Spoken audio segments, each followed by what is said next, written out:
Hola, buenas. Hoy vamos a continuar con la serie audiovisual Otro Mundo es Posible y toca el tercero de los capítulos titulado Hacia una ética global y transindividual. Como venimos haciendo habitualmente, vamos a hacer un breve resumen de lo que hemos explicado en los dos capítulos anteriores. En el primero, el inicial, dijimos y partimos de la idea de que el mundo actual se encuentra atravesando por una crisis más o menos grave y hablamos de los síntomas de esa crisis y mencionamos la existencia de pandemias, los movimientos migratorios, la grave crisis de pérdida de biodiversidad, el cambio climático, la contaminación, las guerras, etcétera, etcétera. Después de dejar claro esa situación de gravedad de crisis, afrontamos el capítulo segundo explicando los motivos por los cuales la humanidad no estaba afrontando esta crisis. Y dijimos que esos motivos se centraban en lo que llamamos el sistema ético, político y jurídico actual. Dijimos también que el sistema ético político actual de la humanidad se basa en unos paradigmas que tienen más de 200 años, ¿vale? Probablemente creados entre el periodo que va del humanismo a la Ilustración. Eso significa que esos paradigmas ya están un poco obsoletos y que no son capaces de solucionar los retos actuales que tenemos. Y en ese sentido, propusimos la necesidad de hacer una especie de renovación ética, política y jurídica del mundo actual y proponiendo o cambiando los paradigmas que ya veníamos utilizando desde hace mucho tiempo y que, repito, ya nos sirven para solucionar los problemas actuales. Y en esa situación empezamos el capítulo tercero hacia una ética global y transindividual. Y uno de los puntos de partida para empezar esta nueva renovación o revolución ético, política y jurídica es la necesidad de recuperar la ética. Bien, la ética no ha desaparecido. Lo que pasa sencillamente es que la ética lleva ninguneada, es considerado como una rama de conocimiento secundario o poco importante, ¿vale? Debe de recuperar esa importancia que ha tenido en otros periodos históricos. Porque la ética es la ciencia básica de los principios, de los fines y de los valores que tenemos los seres humanos, ¿vale? La ética vendría a tratar de ayudarnos a los seres humanos y a la humanidad a encontrar nuestro camino para llevar a cabo nuestras existencias. Yo creo que sería algo fundamental entender el valor de la ética. La ética no es una imposición, no nos dice lo que debemos ser, nos da una guía y una ayuda para enfilar nuestras vidas. Entonces, ¿por qué ha perdido algo que tiene tanto valor como la ética? ¿Por qué ha perdido valor últimamente? Esa es otra de las preguntas que podemos hacernos. Y una de las cosas que tenemos que dejar claro es que la ética no debe de ser considerada una rama del conocimiento instrumental. En el momento en que nosotros ponemos a la ética como algo instrumental, nos estamos poniendo a nosotros, a los seres humanos, como algo instrumental, porque la ética, como he dicho ya antes, es la ciencia del hombre. La pregunta que me hago es la siguiente, es decir, por ejemplo, en la bioética, ¿vale? La bioética es la ética de la biología. La idea es, ¿la ciencia está al servicio de la humanidad, del desarrollo de la humanidad, o nosotros estamos al servicio de la ciencia? Si la ciencia está al servicio nuestro, la ética ocupa un lugar, tiene un valor propio, mientras que la ciencia del método tendría un valor instrumental. Yo creo que debería de ser así, pero actualmente parece que lo interpretemos al revés. Parece que a las ciencias del método les demos un valor principal o los consideramos el valor principal y a la ética lo consideremos como algo secundario. No tiene que ser así.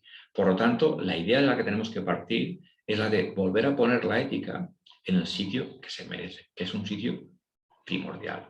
Entonces, basándonos en esto, vamos a hacer una brevísima historia de la ética explicada desde un punto de vista distinto al que se suelen explicar las historias, para darnos cuenta de los cambios que ha ido teniendo la ética a lo largo de la historia.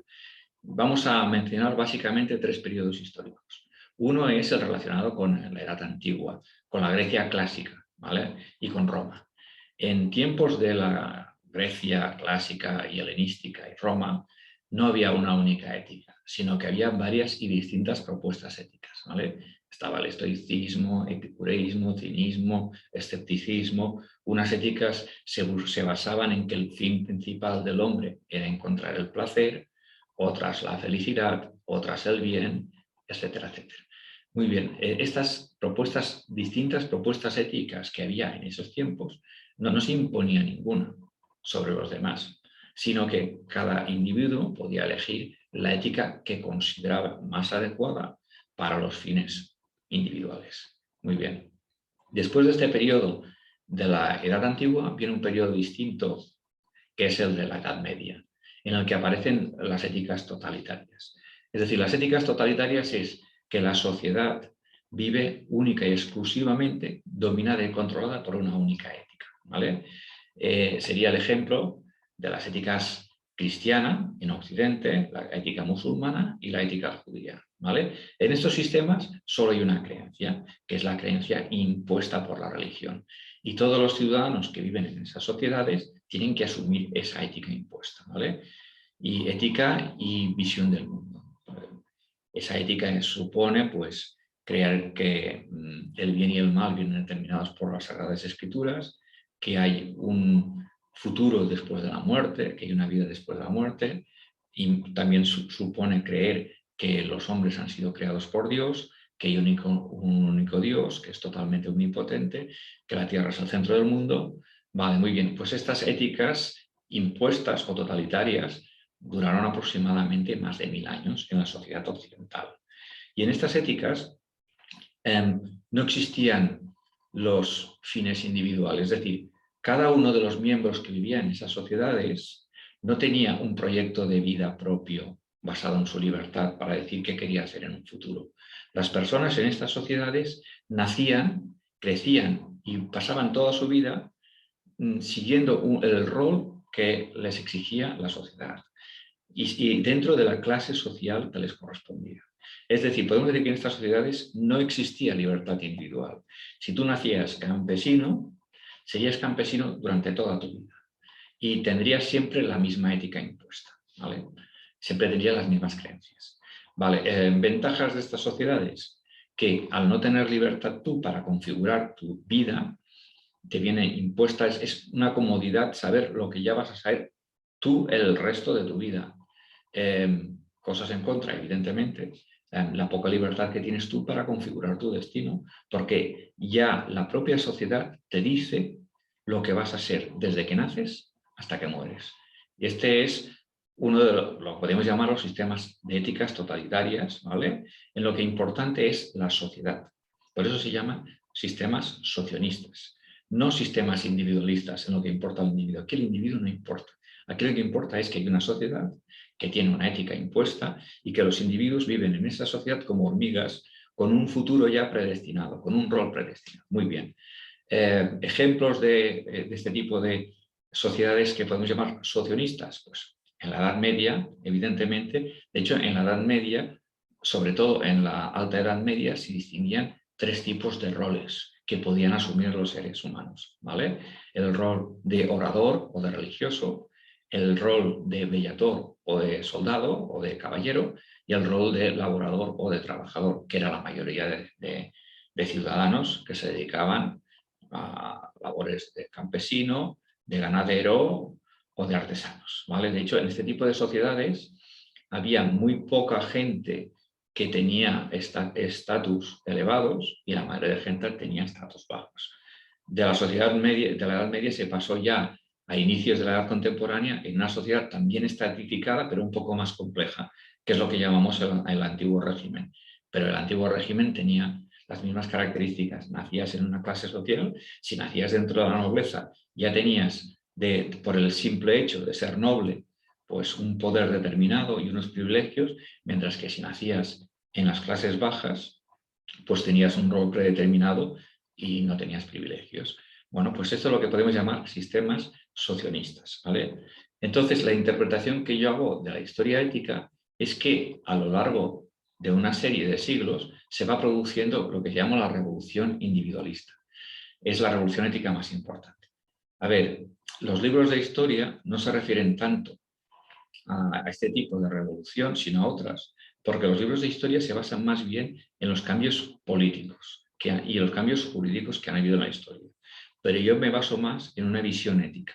Y al basarme más en esa visión ética, considero que probablemente la revolución más importante que ha tenido Occidente en los últimos siglos es la revolución individualista, por encima de la revolución industrial o de la revolución francesa. Pero repito, esta es una revolución que no suele aparecer en los libros y además es una revolución muy lenta y muy silenciosa, que transcurre desde el humanismo, estaríamos hablando de tiempos del Renacimiento, sobre el siglo XV, hasta la Ilustración, que estaríamos hablando del siglo XVIII, durante aproximadamente 300 años. Y durante esta revolución lenta, el hombre que lucha por su libertad individual se va emancipando, se va separando de esas sociedades que hemos dicho antes, en las que su rol ya venía determinado desde el momento del nacimiento.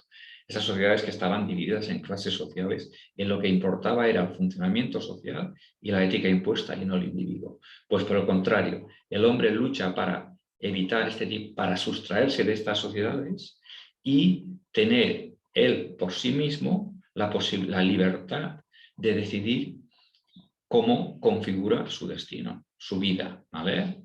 Bueno, la libertad no es absoluta, ya lo sabemos, pero más o menos vendría a ser esta la revolución individualista que se fue gestando durante varios siglos, ¿vale? Entonces, una vez se alcanza, el hombre consigue su libertad, entre comillas, podemos empezar a decir que aparece el paradigma individualista y desaparece el socialismo. Y entonces, la idea que quiero destacar ahora es que una vez el hombre alcanza el individualismo, aparecen todos los paradigmas actuales, ¿vale? Es decir, el individualismo sería la semilla que haría germinar un nuevo sistema ético, político y jurídico durante los tiempos de la Ilustración. Porque todos estos paradigmas que estudiamos ya en el capítulo segundo, la democracia, el Estado-nación, separación de poderes, derechos humanos, no son nada más que la puesta en práctica del individualismo.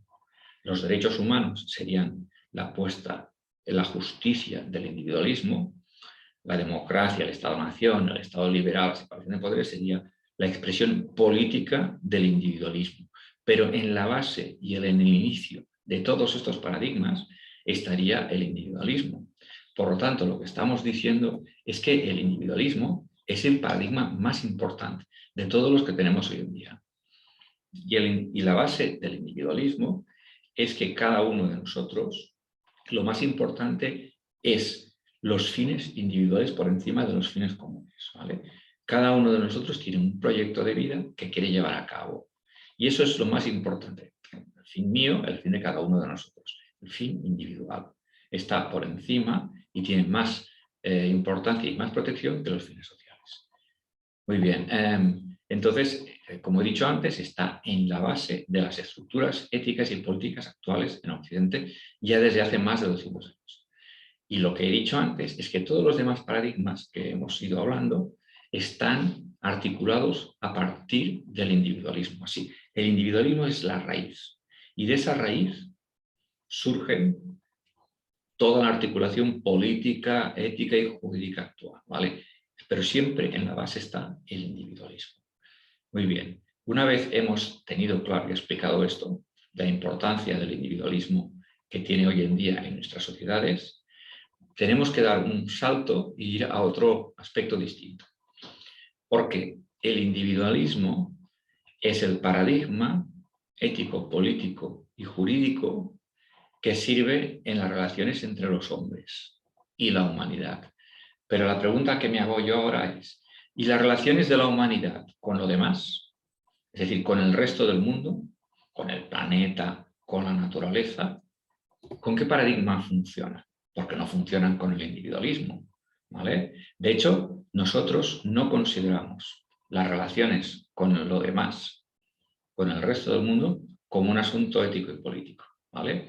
Porque el paradigma básico que funciona es el del antropocentrismo, androcentrismo que también se llama, o humanitarismo. Y ese paradigma considera que el único valor en sí es el individuo y la humanidad. De forma que lo demás, el planeta y la naturaleza, se consideran un instrumento al servicio de la humanidad, ¿vale? Este es el paradigma con el que funcionamos. Y de hecho, una de las formas de entender que existe este paradigma es fijarnos en las expresiones que nosotros utilizamos para referirnos al resto del mundo.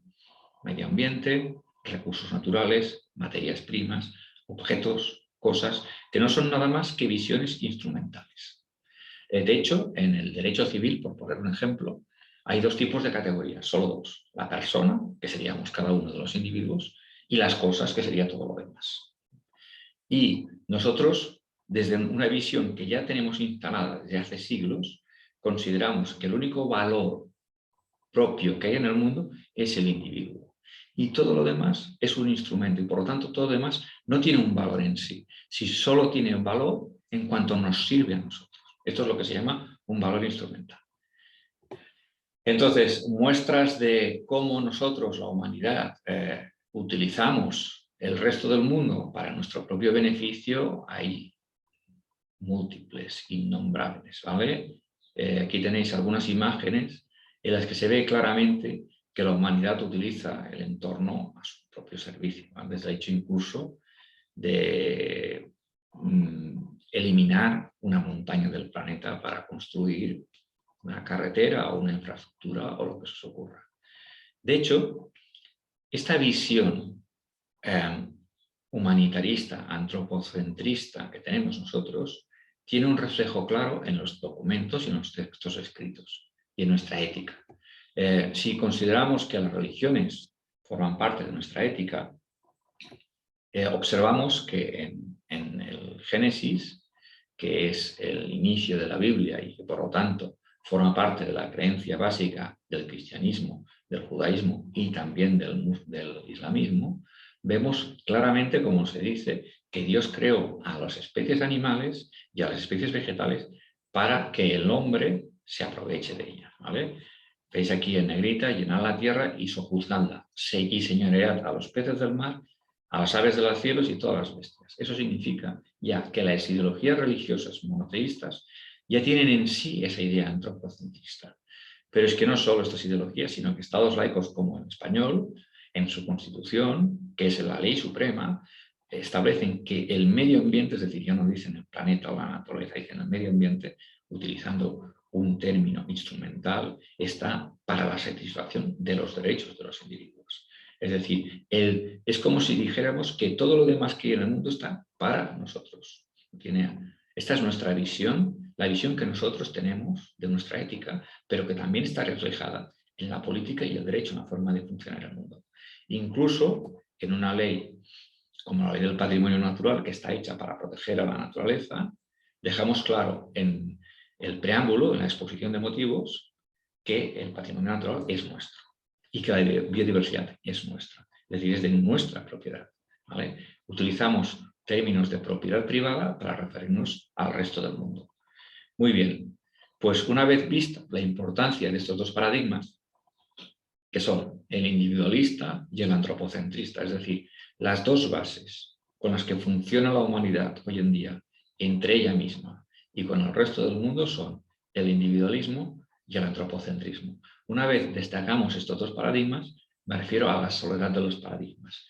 ¿Qué quiero decir ello? Pues que la aplicación indiscriminada de estos dos paradigmas, esa visión, las leyes, la política basada en estos dos paradigmas, nos están conduciendo a nuestra sociedad y al planeta al límite, ¿vale? Y tenemos que renovar la ética, tenemos que renovar los paradigmas. ¿Cómo hacerlo?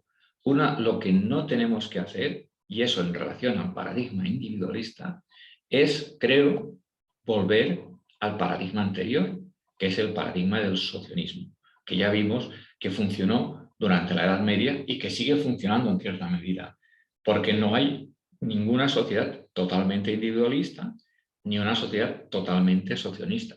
Pero si cogiésemos un ejemplo hoy en día, podríamos decir que los Estados Unidos es una sociedad bastante individualista y la sociedad china es una sociedad bastante socialista. En Estados Unidos es muy valiosa la libertad de cada individuo por encima de la sociedad en sí, y en China lo importante es la sociedad en sí, y los proyectos individuales no tienen importancia, ¿vale?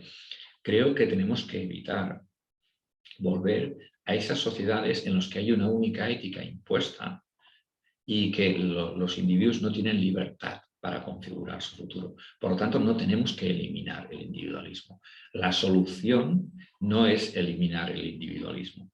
De hecho, lo que me temo es que la solución que se está proponiendo a veces es la de hacer esta, y esta no es la solución. La solución, a mi juicio, para hacer un cambio ético, político y jurídico, es añadir nuevos sujetos éticos. Es decir, la clave sería en mantener el sujeto ético que tenemos hoy en día, pero añadir otros. El sujeto ético es aquel que tiene un valor en sí y todo lo demás es instrumental. Y hemos dicho que nosotros solo consideramos al individuo como un sujeto ético, ¿vale?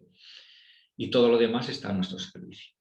Por lo tanto, la pregunta que me hago yo es ¿por qué lo demás no tiene un valor de sujeto ético? Parece ser que por el hecho de que nosotros, las personas, tenemos conciencia, sabemos, es decir, sabemos que somos lo que somos y sabemos cómo es el mundo, parece que el hecho de tener conciencia nos da a nosotros el privilegio de ser los únicos sujetos éticos posibles. Y con que las demás cosas, incluyendo los seres vivos, no tienen conciencia, por eso no tienen el valor de sujeto ético. A mí no me parece un criterio suficiente para poner una franja, una frontera entre lo que es sujeto ético y no lo es, ¿vale? Entonces, la idea sería reconocer, además del individuo, otros dos paradigmas. Aquí he puesto una frase refiriéndome a la ética actual, ¿vale? La ética no es más que un espejo que el hombre ha inventado para contemplarse a sí mismo, porque la ética que tenemos hoy en día es una ética básicamente hecha por y para el hombre. Bien, y la idea, repito, sería añadir dos nuevos paradigmas en esta especie de renovación ética, política y jurídica. Y acordaros que si cambiamos el paradigma, automáticamente, como si fuesen fichas de dominó o un juego de naipes, cambia y se renueva todo el sistema, ¿vale? Por lo tanto, la propuesta es añadir al paradigma individualista, o si queréis antropocentista, dos paradigmas más, ¿vale? Y estos dos nuevos paradigmas o sujetos éticos, fijaros que digo paradigmas y sujetos éticos como si fuesen sinónimos, ¿vale? En este caso los considero sinónimos. Es decir, paradigma en el sentido de que sirve para articular toda una renovación ética y sujeto ético en el sentido de que tiene un valor en sí. Muy bien. Ya hemos dicho que a raíz de aparición de nuevos paradigmas, se renovarían la ética, la política, el derecho. Y la pregunta que nos hacemos es, ¿cuáles serían estos dos nuevos paradigmas o estos dos nuevos sujetos éticos? Dejando claro que el primero se mantendría, es decir, se mantendría el individualismo y el antropocentrismo no, el individualismo se mantendría. ¿Cuál sería el segundo y el tercer paradigma?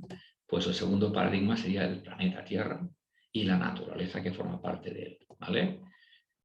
Sería el planeta dejaría de ser un instrumento para tener un valor en sí mismo. Y no solo el planeta, sino sus extensiones como son la litosfera, la hidrosfera, atmósfera, biosfera y los ecosistemas. Muy bien. Ahora, esta es una visión abstracta, porque los individuos estamos claramente definidos. Ahora, el problema sería esta protección, que tiene y el valor en sí que tiene el planeta, ¿se extiende a toda la naturaleza o solo a una parte de ella?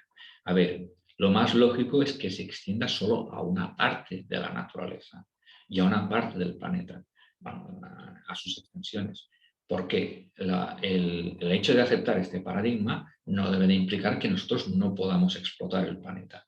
Sencillamente, el hecho de aceptar este paradigma significa que nosotros vamos a aprovechar y vamos a explotar el planeta hasta unos límites, ¿vale? Límites que vienen marcados por la integridad y variedad del patrimonio terrestre y natural.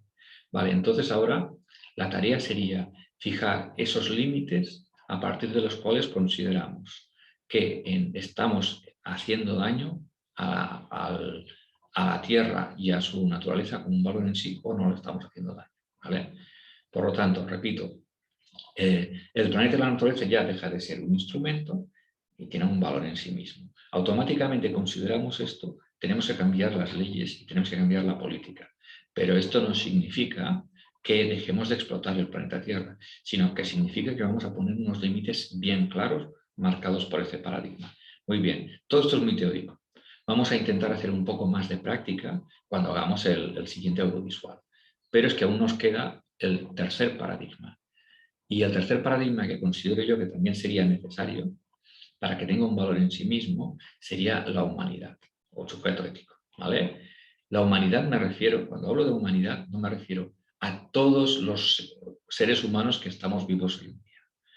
Me refiero, incluyo a los que existieron y ya no existen ahora, que son los que han muerto y los que están por existir. Por lo tanto, la humanidad sería un conjunto indeterminado de seres humanos. ¿Y por qué es importante darle un valor en sí a la humanidad?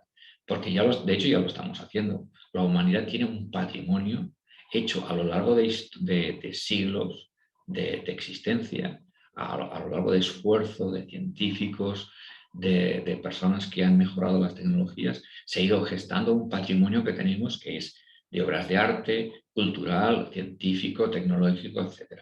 Por lo tanto, uno de los valores en sí que tendría la humanidad sería el patrimonio que ha ido generando. Pero además la humanidad implica un proyecto común. No podemos estar única y exclusivamente pendientes de los proyectos individuales de cada uno. Tenemos que estar también, necesitamos también tener en cuenta que la humanidad tiene un proyecto común y que es importante tener en cuenta este proyecto. Por lo tanto, haríamos y terminaríamos este tercer audiovisual diciendo cómo hay que renovar la ética, ¿vale? Y se renueva la ética no eliminando el paradigma individualista, sino añadiendo otros dos. Y una vez hemos añadido y tenemos tres paradigmas o tres sujetos éticos, tenemos que hacer un nuevo sistema mundo, crear un nuevo sistema mundo basado en unas leyes políticas, en una política, en unas leyes distintas. Y eso lo vamos a intentar esbozar un poco en el siguiente capítulo. Por lo tanto, no tengo nada más que añadir que deciros que estos vídeos también los estoy colocando en otro apartado que se llama Foro Mundo, ¿vale? Entonces me despido hasta la próxima.